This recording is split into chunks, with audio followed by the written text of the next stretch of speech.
ஓம் சாய்ராம். இன்று நாம் ஸ்ரீ சாயி அஷ்டோத்திரத்தின் 106வது ஸ்லோகத்தை பார்க்க போகிறோம். ஸ்ரீ சாயி அஷ்டோத்திரத்தை நமக்கு தொகுத்து வழங்கியவர் பூஜ்ய ஸ்ரீ நரசிம்ம சுவாமிஜி அவர்கள். இதற்கு விளக்க உரையை திரு சேஷாத்ரி ஐயா அவர்கள் அளித்துள்ளார். ஸ்லோகா 106. ஓம் சர்வாபீஷ்ட பிரதாய நமஹா.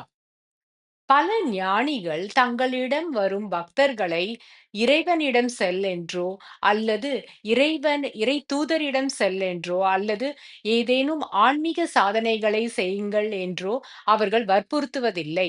மாறாக அவர்களுடைய லௌகீக தேவைகளை முதலில் பூர்த்தி செய்து கொள்ள சொல்கிறார்கள். பூஜ்ய ஸ்ரீ நரசிம்ம சுவாமிஜி சாயிபாபாவை குறித்து எழுதும் பொழுது, ஸ்ரீ சாயிபாபாவும் நம்முடைய உடலுக்கு தேவையானவையும் மிகவும் முக்கியம். அதுவே ஒரு கட்டிடத்திற்கான அஸ்திவாரம். இந்த அஸ்திவாரத்திற்கு நாம் கவனம் செலுத்த வேண்டும்.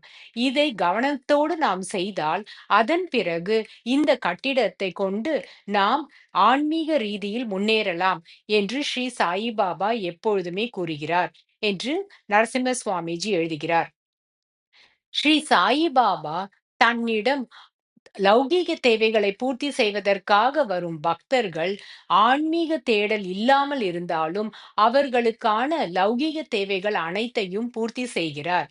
இது அவர்களுக்கு பாபா அளிக்கும் இரட்டிப்பு பரிசாகும்.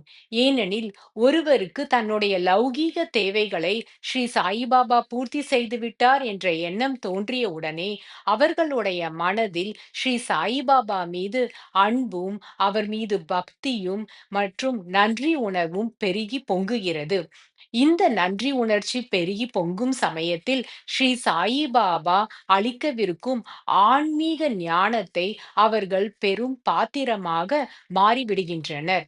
இதுவே ஒவ்வொருவரின் வாழ்க்கையின் இறுதி குறிக்கோளாகும். ஓ சாய்ராம்.